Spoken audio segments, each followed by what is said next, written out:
But as you pass them, you remind them of the dreams that they gave up on.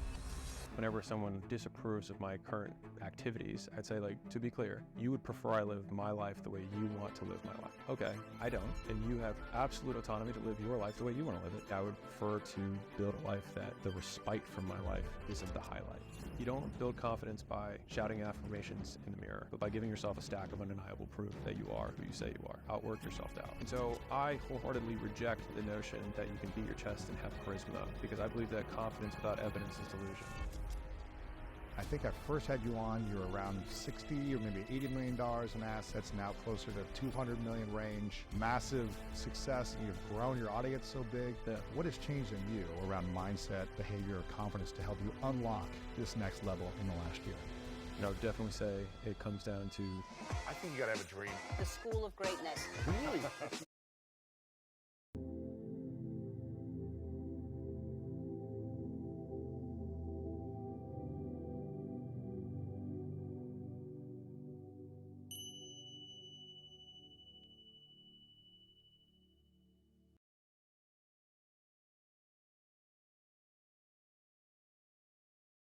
If you really want to be a CEO, want to be an entrepreneur, you should take the first step. Create the LLC. It doesn't really cost that much to create a company. Everyone's scared about like going out and just creating a company, right? Well, if you actually do it, that's like one step, because now you have a company name, now you have an identity, now you're like made one of the biggest moves. Now it's just like, okay, I got to fill this, whether it's with product, with service, with people. I've interviewed a lot of entrepreneurs, and I've never heard anyone say, go ahead and file your LLC. It's sort of like you're accountable. Yeah. Right?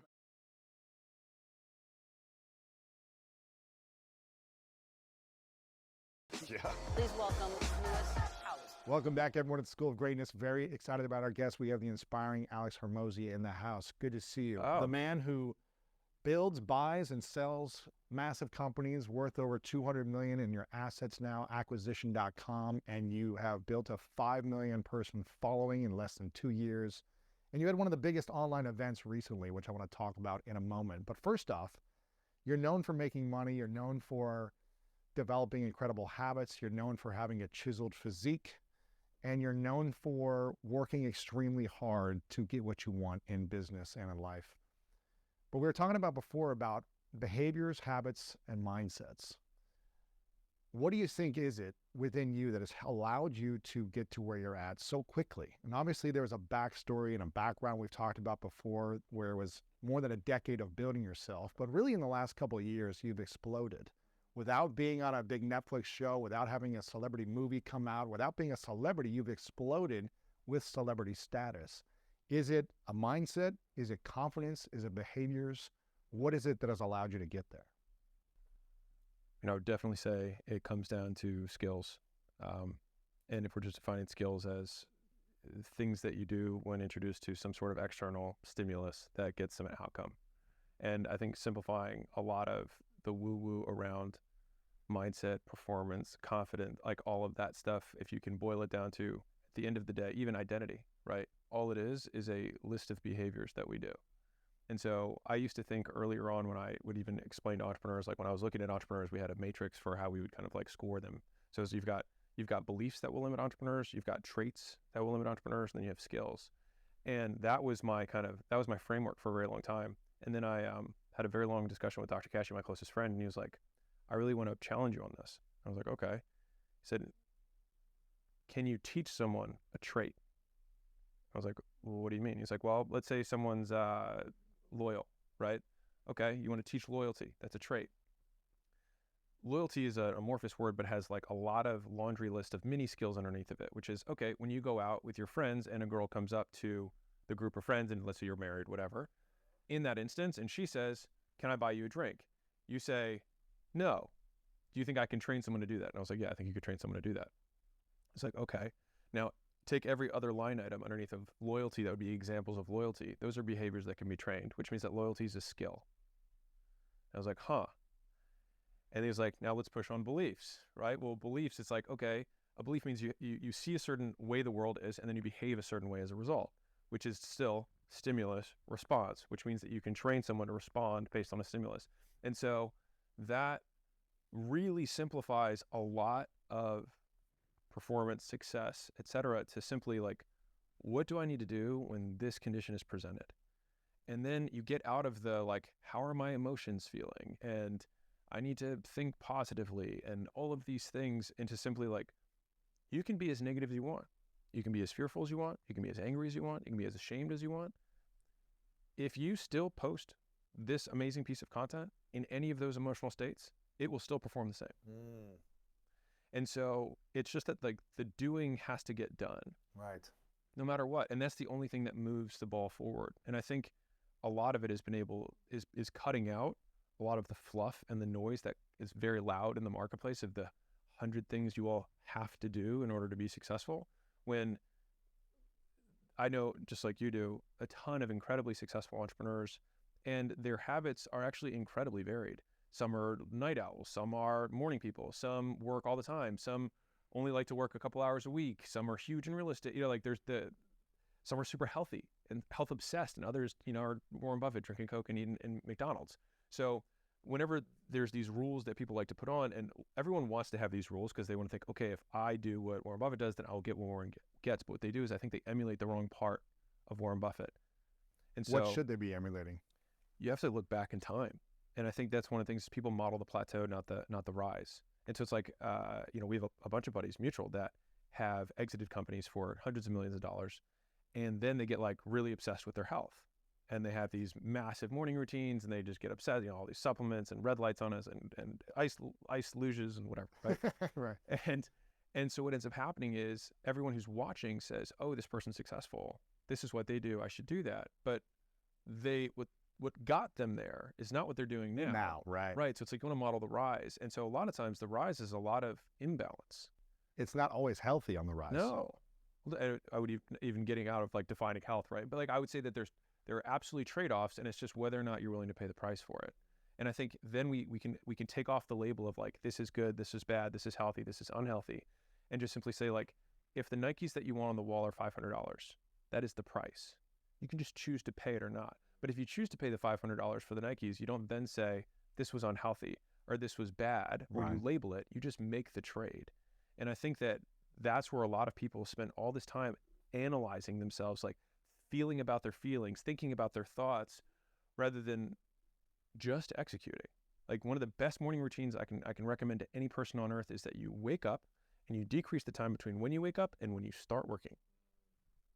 Like I need 90 minutes before I can really, it's like. If you're looking for those types of financial results. Totally, yeah. If you want more of a balanced life and you love your morning routine to be chill and relaxed, then do you. Then know you're going to get the results that what you put in there. Yeah.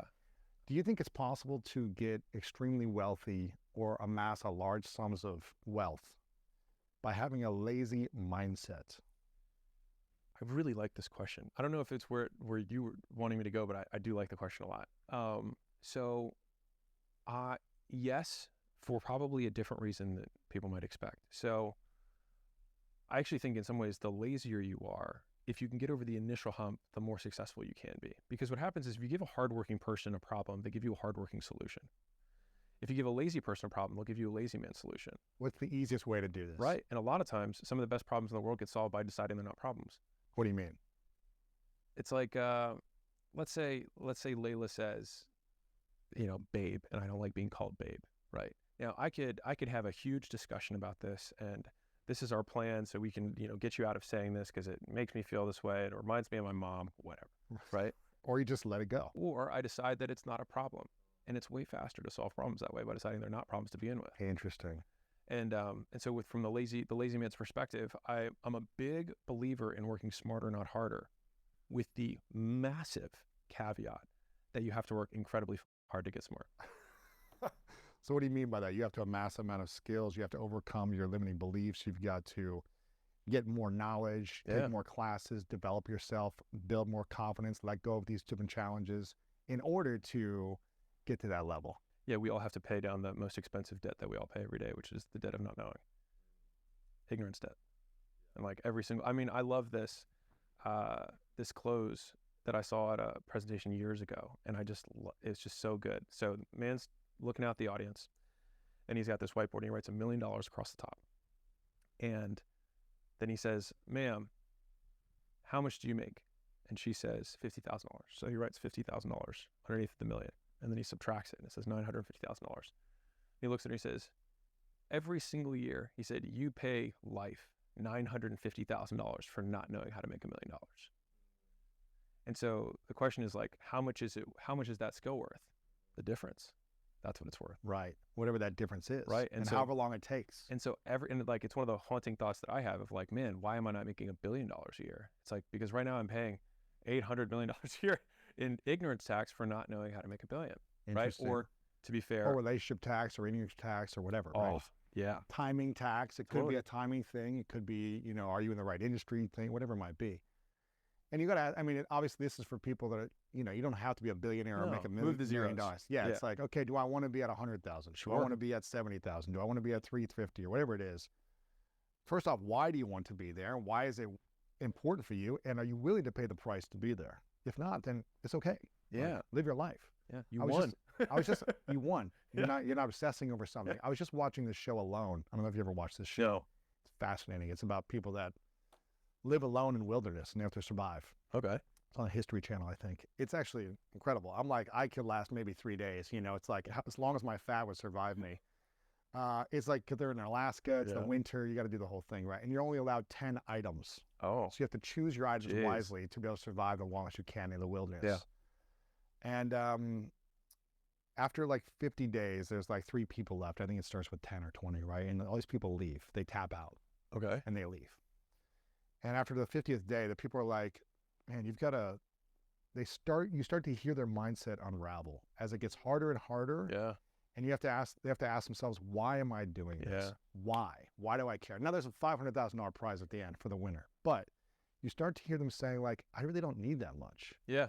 Like, I'm pretty happy, like, Yeah. with just my girlfriend or Yeah. like my dog or like, living on the land. Like, Yeah. I don't need a fancy big home. I don't need this nice car. I don't Yeah. need to impress people in a certain way. Like, I'm happy with where I'm at. And here's what I do need. Yeah. And this is going to bring me joy. Yeah.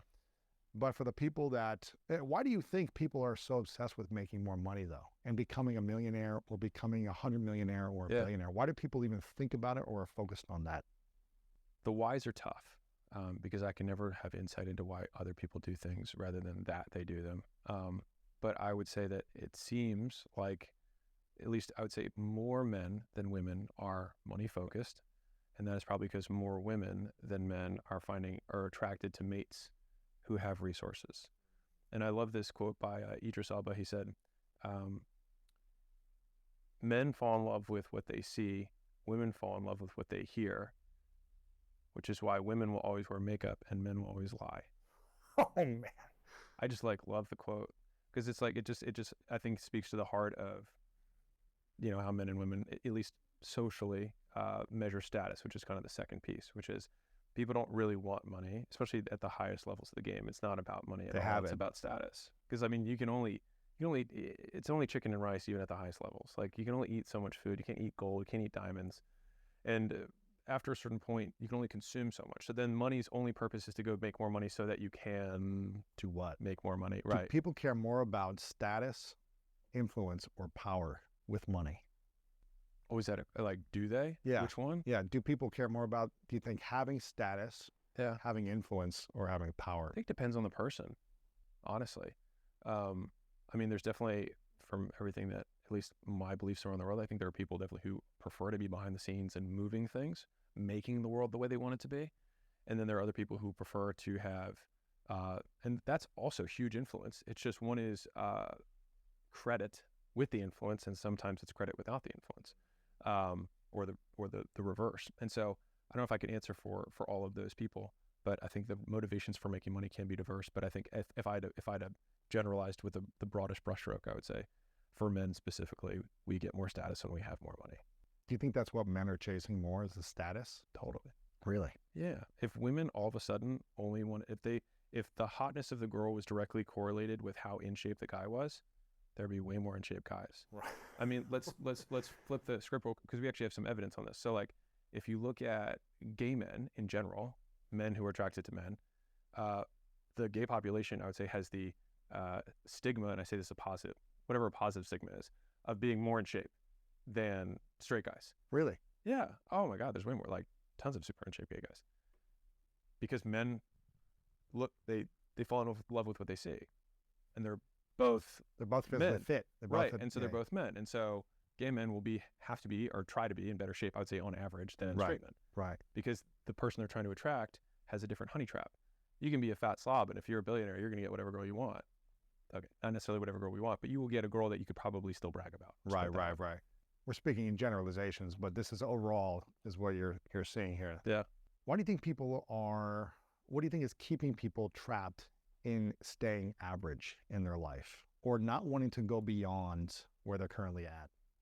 Is it confidence, behaviors, skills, identity, beliefs, combination? What keeps people trapped in being average? I think if you were to ask them, many of them would say something to the extent of, I'm afraid of failing, if you like peeled it back. But I actually think that's false. I don't think anyone's afraid of failing. I think everyone's afraid of other people seeing themselves fail and getting judged for it. And so that's what's keep people trapped. Right, because what it is a loss of status. Right, they're afraid of a loss of status, and you have there's short-term pain that you have to go through when you do anything new. Unless you're immediately successful, which almost no one is, you usually have to take a step back in order to take 2, 3, 10 steps forward, right? Like if you have a high-paying job, so I was a consultant, for example, and I had all the status for somebody at my age, working at a big firm. I graduated in 3 years. I had all that stuff. But then when I quit that to start basically being a personal trainer at a gym, that was a big decrease in status in terms of my like relative standing compared to my peers. Because now you're starting something new. You have to break into an industry, and now you don't have credibility and relationships. You have to sell yourself all over again as a beginner. Yeah, it's hard. Yeah, and I remember when I would have women come to the gym and be like, "Did you go to college?" And I was like, "I mean, I graduated magna cum laude from Vanderbilt." Yeah, you know what I mean. But like, I remember thinking, "Wow, this doesn't matter at all." It doesn't matter. Doesn't matter at all. And so I was really well equipped for not what I was doing. And you were overqualified. Yeah, and underqualified at the same time. Right, for the actual job. And so there's a big pill of humility that I think a lot of people aren't willing to take, because it hurts to drop in status. Like, people are like, "Oh, you'll get there, man." Like, "Hey, we're rooting for you." And it's interesting because I remember the early days at the gym when I was like sleeping on the floor. A lot of my clients were like, "Good for you, chasing your dream," all that stuff, like really rooting for me. And within 9 or 12 months, I had hired some people and I had a manager, and I was able to not literally live at the gym, sleep there. And I remember pulled up one day and I walked in, and like 4 or 5 of the ladies who'd been there for a while were like, "Bossman's here." Like, "I thought you were too good for us." And they were saying it in jest, but I knew that there was like a hair of truth to it. And that was when I realized the truism, like, everyone wants you to do well, but just not better than them. And so the people that will continue to root for you tend to be above you. And as you pass people, because hate only comes from below. Like, no one above you is hating on you because they're not thinking about you, because winners focus on the goal, losers focus on winners. And so it's hard to be a creator and a critic at the same time. You don't see other authors leaving negative reviews for people's books on Amazon. They're not going there and saying, "This is the worst book ever written," or "You're regurgitating everything," or whatever it is. They're too focused on creating something and putting their art out there in the world. It's the critics who are unwilling to try. On the sidelines. Right. That's the challenging thing. So when you were saying there is when you were kind of living in the gym, building yourself up and not successful, you had more people rooting for you than once you started to surpass a certain level, a group. Yeah. Then they started to say, "Oh, okay, you're too good for us now." And so what's interesting, so I think about this stuff a lot, but the closer people are to you when you're at your bottom, the more they'll root for you at the bottom. But as you pass them in whatever material thing your pursuit is, you remind them of the dreams. This is some paraphrasing of a conversation I had with Chris Williamson. You remind them of the dreams that they gave up on. And so you go from being the person who reminds them that they could go after their dreams to reminding them that they never went after them to begin with.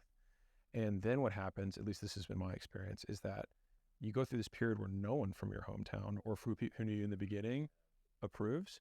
And then what happens is absolute strangers from the internet who never saw the beginning become a bigger fan of you because they can relate to the story. But because you weren't their next door neighbor, they don't feel blame for them not having achieved whatever yet. Because if everyone in your friend group, when you're coming up, they all see that, like, as on some level, in my opinion, they see that they have the exact same access to resources, opportunities that you do. And then for some reason, they haven't done something. So it's painful because I think there's some sting of inadequacy that they probably self-judge as a result of that. Now, to be fair, plenty of people are secure and are very happy with their lives, which is awesome. But I think there's definitely some people who aren't as pumped about it, which then kind of gets into, like, to go all the way back to the very beginning. We say, like, why don't people do the stuff that they want to do? I think it's because they can't even hear their own voice, because the only voice they can hear is everyone else's, and they can, like, theirs is barely a whisper. And so I think, like, if I had to give myself a goal of what my story or journey or trajectory has been, it's been to make my voice the loudest one that I can hear, and for my approval of myself to be the one that I care the most about. I think Epictetus said something to the degree of, if you need someone else to bear witness to whatever the thing is, you should be able to be your own witness. You should have enough integrity and belief in self. I'm massively paraphrasing, but he said that, and I like, when I've had really tough times, I write in this diary to myself, and it's to my 85-year-old self. And so, okay, you might really find this interesting. I think your audience will I do like this. So there's something called the Solomon Paradox.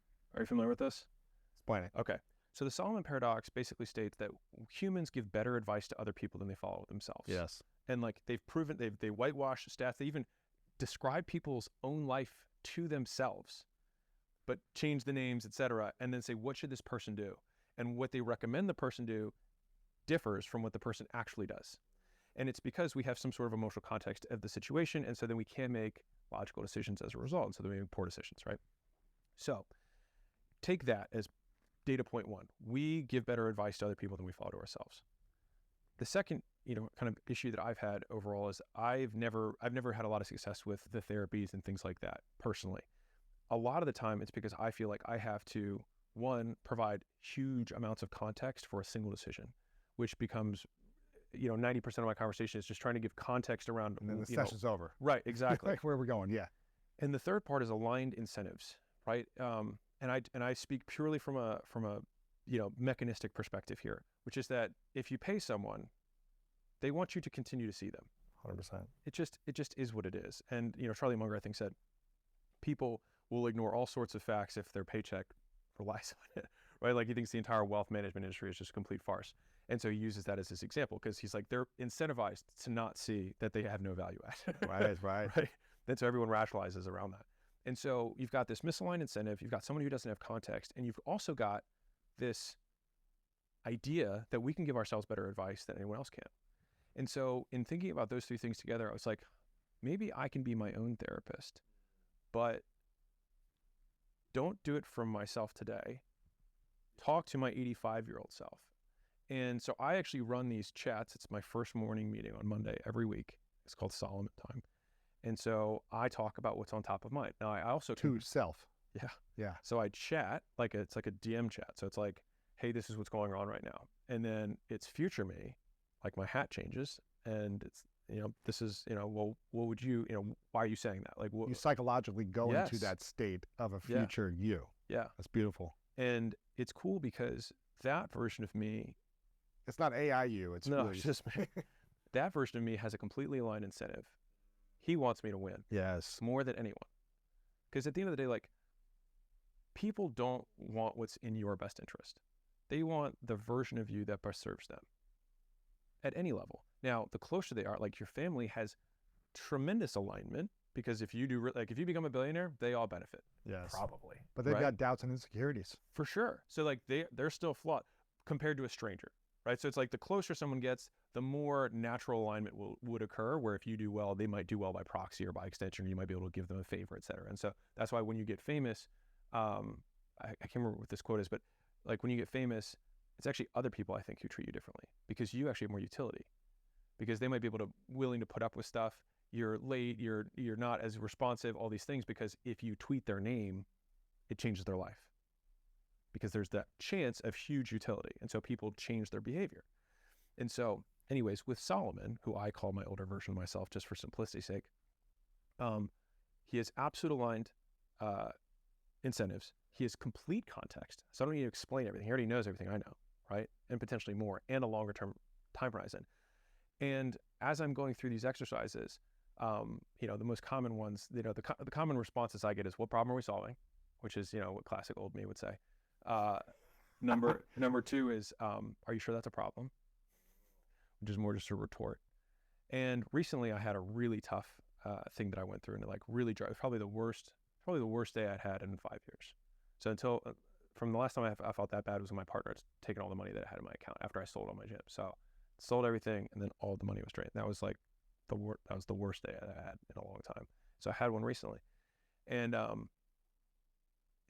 he said this line to me, and this is kind of what I go through when I'm trying to think through these kind of like, we have these vicious cycles where you just keep reliving a conversation or scenario, and you're like, I just want to shake this, right? Even sometimes you have a relationship and you break up with a person and you're like, I want to get over this person, whatever it is. I usually need to get to this statement, and once I get it, it solves it. It's like, I just need a frame shift. And I remember when I was getting over someone a very long time ago, I'm married 7 years now, but the statement that I needed for that situation was, you can only have one love of your life, but you can live multiple lives. And I really liked that. I thought it was very beautiful. Like, you don't have to negate a relationship or the positive, because what would you want to do? Destroy every memory you've had except for the person that you get married to? That's terrible. That means that every moment you've had in your life before that was bad, which is not, I don't think that's the right way to reconstruct your memory. It's like, I'm different now than I was then. So I've lived multiple lives, and I'm sure, like, if I look at my life, I've had clear chapter, I'm sure you in the NFL, right? Like, just, you're a different person now. Yes. And so it would make sense that you can have a love of your life then, you can have a love of your life now. And that was like, as soon as I got that, it was like, I get it. That was my frame shift. And so with this particular bad scenario that happened, I had worked really, really hard for something, like very, very hard. And something had gone wrong that was outside of my direct control. Now I can still say everything is under my control to a degree, and I can learn from that. It's like a business deal went wrong, or something, lost a lot of money, or exactly. I lost $15 million. In a day? Yeah. Wow. It was a deal. So, I mean, Right. And so Solomon just said this statement to me, and he said, I know everything that you did, and no one else will know, and I approve, and my approval is enough. Wow. Are you applying for jobs after job on LinkedIn and getting nowhere? You might be shooting in the dark. And you Period. And so, whose approval were you wanting in that moment? Right. For it not to go through. Right. Other people's, whatever Right. it is. And so if the ultimate goal of my life, at least as I say it, is to become the best version of me that I can, then it makes sense that to become the best version of me, I have to suffer. I have to go through hardships. I have to fail. Because no one who literally wins all the time becomes, like, you don't build character through good times. You build it through hard times. And so it's like, if I want to have strong character, then I have to be willing to pay the price tag, like the $500 Nikes. Like, the price tag for the $500 shoe of a human that I want to be is tough stuff. And so I have put a lot of effort into only judging myself on my actions, not my feelings around the actions or the outcomes. And so I'll give you a micro example. So I am typically a pretty impatient person. I always want things now. I want it yesterday. Yeah, of course. Right. And I've been slowly over time, people have begun to describe me as a patient person, which, right, it's just as surprised as I am. You're like, I don't know about that. And so a huge breakthrough for me was that I could feel impatient and still do the actions that align with patience, and then be patient as a result. And I think that works with, any of this. Like, you can feel unloving, you can feel angry and still act loving, and it doesn't mean you're unloving. Now that diverges from a lot of classical religious thought. So that's, a lot of sin is in the mind, etc. So like, I tend to reject that because I would rather somebody really, really be mean to me in their head and do only nice things. Right. If I had to pick. Yeah. Right. As opposed to be mean in their head and do mean things. Right. It's like, that's worse. yeah. Right. But then the flip side is, would you rather somebody like really love you and then only make your life harder? That's the real one, Right. right? Because a lot of times we are that person. 99% of the time, we're that to We're 'cause- ourselves. and we tell ourselves, well, I had good intentions, but it's like, but you ended up hurting that person. So what matters? And we hurt ourselves more than anything. And so, yeah. Anyway, so Do you that think- has been my framework that has served me really well. I've heard you say a few different things Yeah. so far. One of them about, I'm coming back to the word confidence for some reason, because it's Yeah. a self-belief thing. It's Yeah. a learning how to, Yeah. the fear of failure, the fear of judgment, which is all about, Yeah. it's kind of my framework with the greatness mindset is learning how to understand and be aware of, do you fear failure, success, or judgment? And they're all kind of intertwined in some way. And when we can learn that at the root of that is I'm not enough. Mm-hmm. I'm not enough. And that's why I'm unwilling to take the steps forward Yeah. to get what I want, to pay the price. Yeah. So I'm going to wait. I'm going to hesitate. I'm going to be in friction as opposed to in flow, Yeah. right? I'm going to not put myself out there. Yeah. And I get the specific rewards for doing that, right? Yeah. And I pay a certain price and I get those certain rewards. Yeah. How can we then build confidence if we don't understand the skill of confidence and we've never had it? Okay. I love this.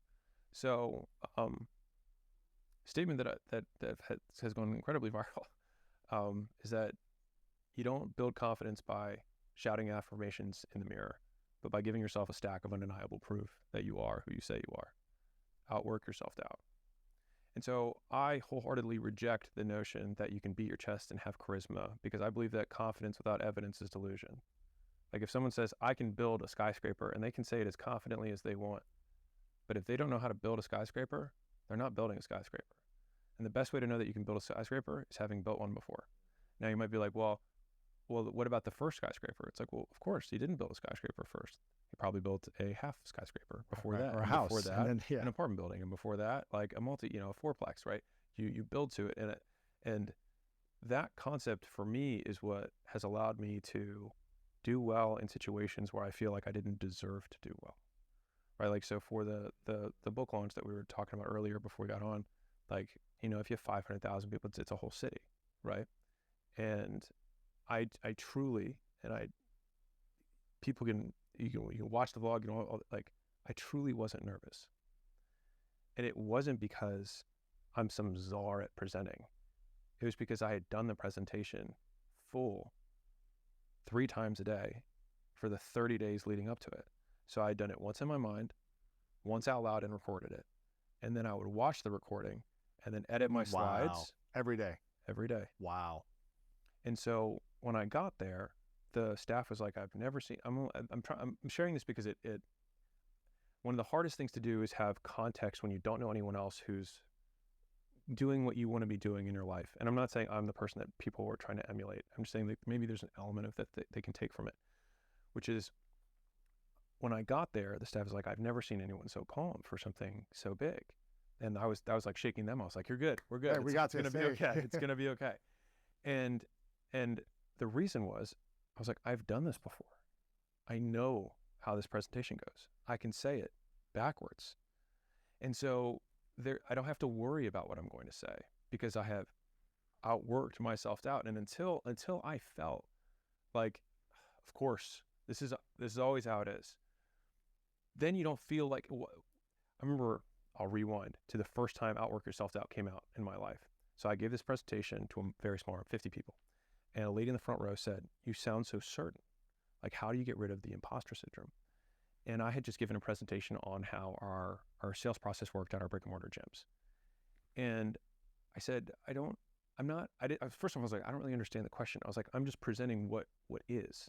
I was like, there's not really an opinion. You can't be like, Alex, you didn't do that. I was like, I mean, that is what I did. Like, this is the exact process. These are the pages. These are the follow-up scripts. This is how we schedule. This is how we, everything. And so there is nothing to contest. And so if I want to make sure that I'm confident in a situation, then let's define confidence as the percentage likelihood that I do what I say I'm going to do. And so I said I was going to present this thing, and I want to make sure that I control the controllables. And so for me, because Solomon is always watching, because if I got up there, because I do have, at this point, I have presented enough times that I could probably still do a good job. And I think many people would be like, that was awesome. And with not a lot of prep. But I would know. And Solomon would know. And he wouldn't be proud of me. And so it's the double-edged sword of like, to make that man proud, the bar is so high for what I have to do that his bar is higher than everyone else's. And so if there are hateful comments or there are whatever, it's like, your approval isn't the one that I'm going for. Right. And so it shields you because that's why you have earned my approval, and that is enough. And so like that's been my shield during that process, and we can talk about the launch stuff later, but there was a key moment, right, where like it looked like the world was burning down during the launch. Really? Oh yeah, well, because it was a faux pitch. So I looked like I was doing a huge stack and, you know, price anchoring and adding all these bonuses, and everyone's like, oh my God, he's a sellout, blah, blah, blah. Like it completely turned. And then I gave it away for free. But for 15 minutes, I could see the jet. This guy's, yeah. And This is a sales pitch. Yeah. and I genuinely felt absolutely at peace about it because one, I knew where we were going. And two, I had done this before.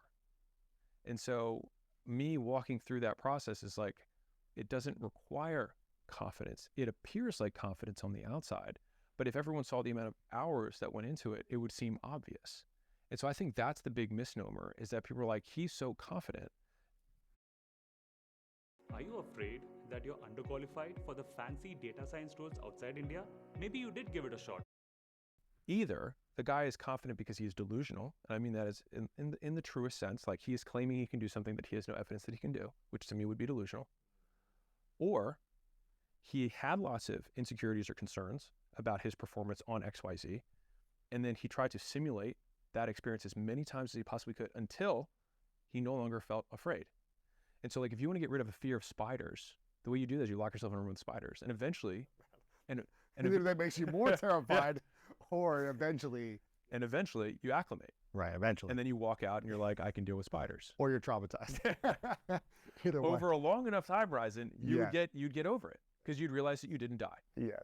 You'd wake up from a panic attack, and then you'd have another one, and then you have another one, and then eventually, like, here I am. I'm still Live with here. the spiders. Yeah, Yeah, exactly. I'm Spider Boy, right? You know, like I am Spider-Man. Yeah. And so that concept is I think at the core, and the reason that people don't like it as much is because it's not romantic. Because it sounds cool to hear me say that I did it 3 times a day for an entire month beforehand, But it's not fun. no. And it takes so much time and energy. It's not enjoyable. The Rocky cutscene in movies lasts 2 minutes. In real life, it might be 5 years. That's true. And so like, it's really, really cool to watch it for 2 minutes. But when you're on your 7th month of your business, like not really making money, and you quit your job and people are judging you and people are telling you, hey, you know, maybe let's be a little more realistic. You know, I think, you know, hey, come where it's nice and warm and safe, right? Like get my approval, right? Like get my approval. Come down here. And you're seeing other people succeed or win online, right? And you don't see the background, right? Like people who see me now in the last 24 months be like, oh my God, like he just came out of nowhere. It's like, except for the decade before that, where I built multiple very large companies to gain the credibility to be able to say what I'm saying. Yeah. And I think And the that's confidence, yeah. from evidence, right? Like that's everything.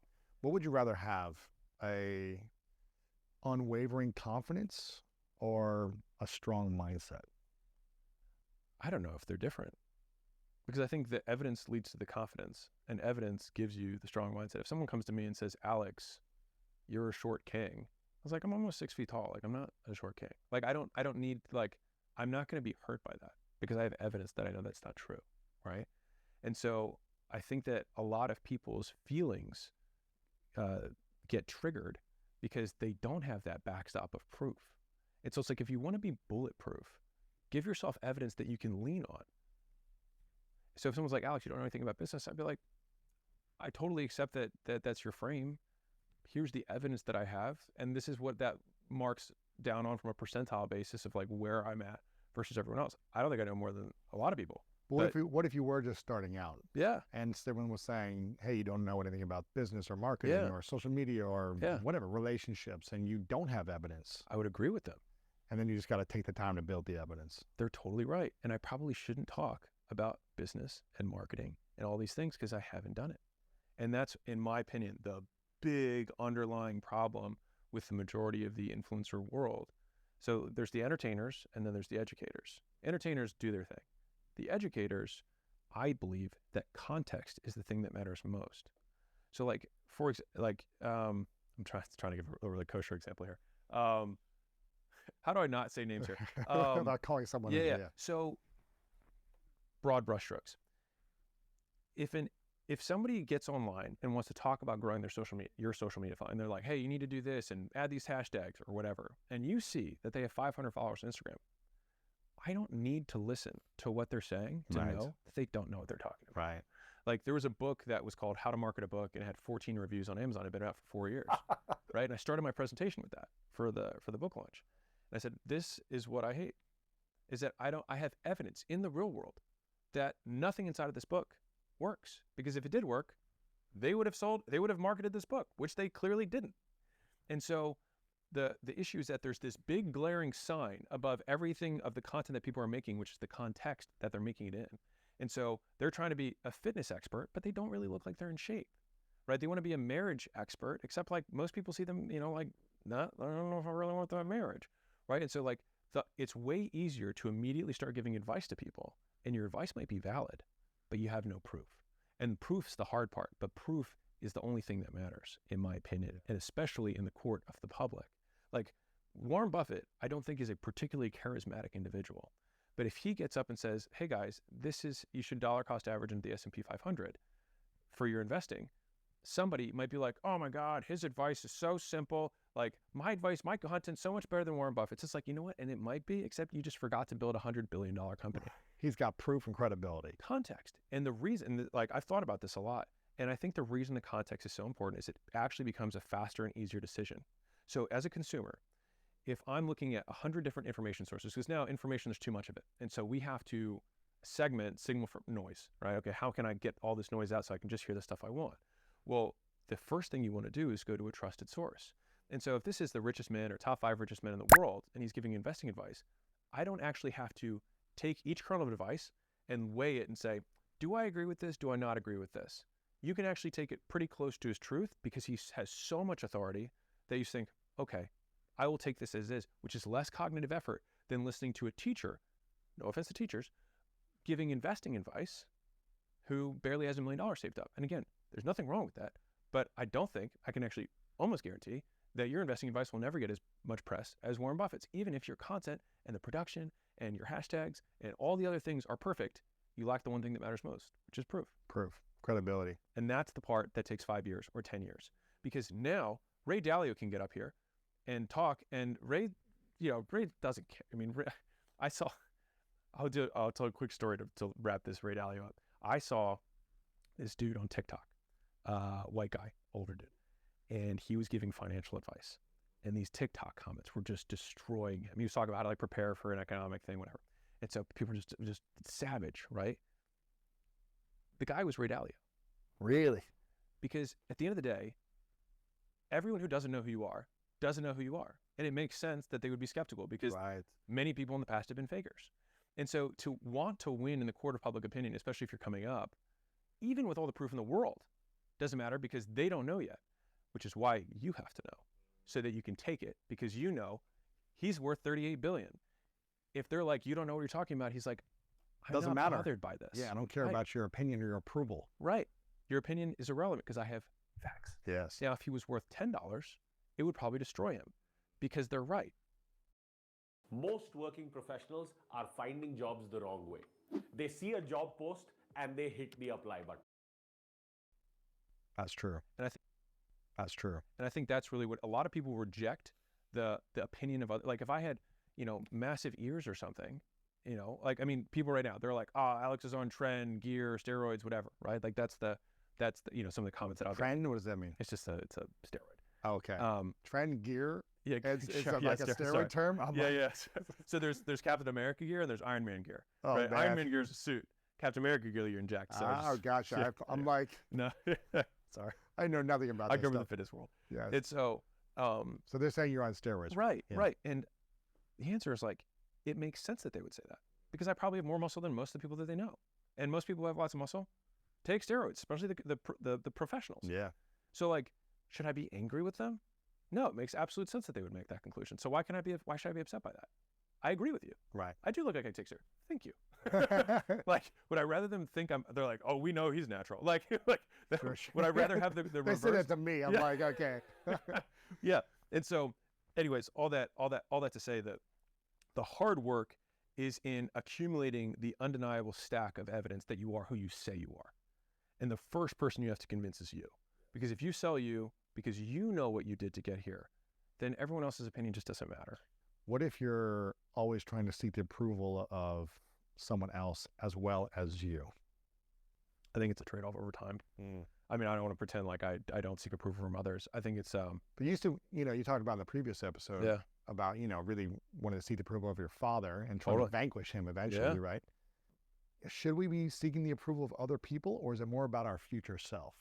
I think that the approval-seeking behavior is super difficult to break in general because as children, we are trained to be humans through approval, right? Like you did well, you did not, and that's how you learn how to be human. To survive. And Right, have exactly. good Like don't cross behavior. the street. Yeah, I mean, like there's so many reinforcing events that make it that I will listen to the opinion of others. You get older, you find out that they don't know what they're talking about. But I think that there's the reason that a lot of people who are like really into classical religions is that they just switch who they get approval from.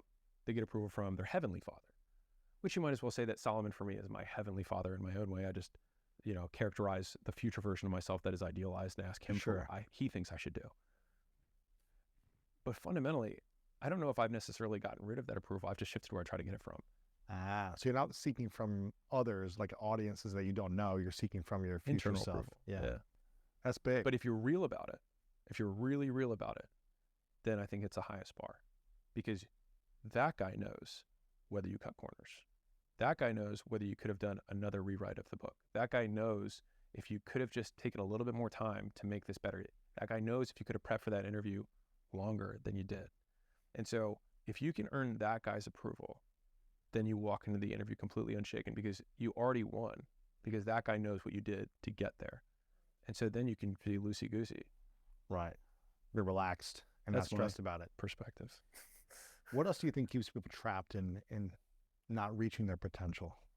So if we were to take the reverse of like what guarantees someone's success, right? It would be that they do the things that create success. And so I think we'd have to boil it down to what are the obstacles to taking action.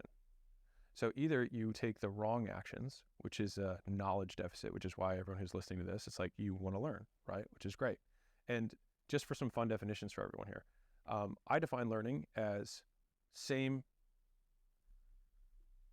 circumstance or same condition, different behavior. Meaning, if I show you a flashcard that's red and then I slap you, if I show you the flashcard again and you duck, then you have learned. Same condition, new behavior.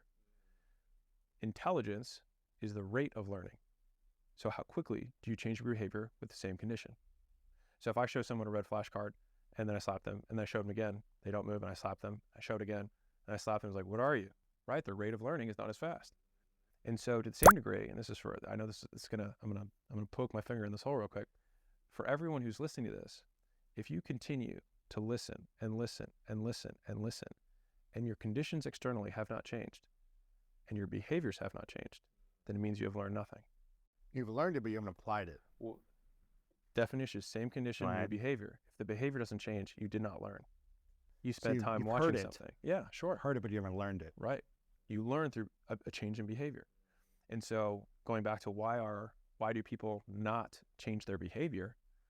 I think that there's lots of fear of punishment and so like you can try and take this apart as saying, okay, I need to increase the reward, I need to decrease the punishment that people associate with taking action, right? So it's like, okay, the whole first part of this conversation was about decreasing the punishment associated with taking action. And to a degree, if you can make approval of yourself higher than other people, then that also gives you a reward for taking action.